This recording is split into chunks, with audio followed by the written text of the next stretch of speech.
Aloha, everybody. Thank you for being with us tonight. It's day 6 of the Mauna Loa eruption, and scientists say little has changed in the last 24 hours.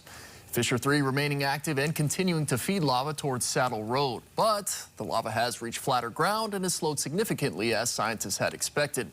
As of this afternoon, officials say the lava is moving at a rate of about 40 feet per hour. It is still 2.4 miles from Saddle Road.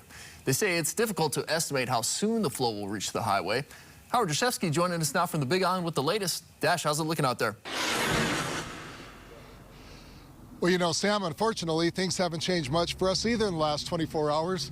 What should be a beautiful fountain and river of lava coming down the mountain behind us is obscured once again by clouds. I feel a little bit like the Michelin Man, too. I want to warn anybody, if you do come up here, it's cold. It's getting down into the mid-50s, so you want to definitely layer up.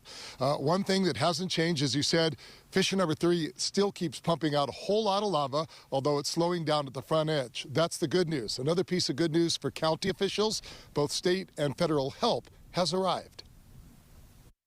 Although the lava from Mauna Loa continues to slowly move forward, planning for all and every possible scenario continues full speed ahead.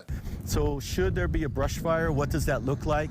Should we have a mitigation fire plan as well as a response fire plan? Today, officials from Hawaii Island Civil Defense provided a tour for officials from FEMA as well as the Hawaii Emergency Management Administration, or HAEMA. Do you anticipate any needs for pre-positioning? The objective? To ensure the state stands ready to react if or when lava covers the Daniel K. Inouye Highway or threatens any other critical infrastructure. We are aligning our planning efforts with those at Civil Defense and the state agencies and our federal partners. So looking at a number of potential impacts as the lava continues to kind of pool in the area in the saddle. There could be economic impacts, obviously, if Saddle Road is threatened in any way. There could also be some threats to infrastructure.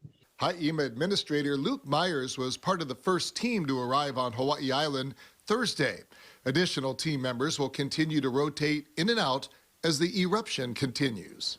They're definitely leaning forward at those state and federal levels to where if we get to the point we need those resources, they can be pushed out that much faster. They bring a different level because HAEMA is our nexus to the federal government, so they bring that level of connection for this whole event.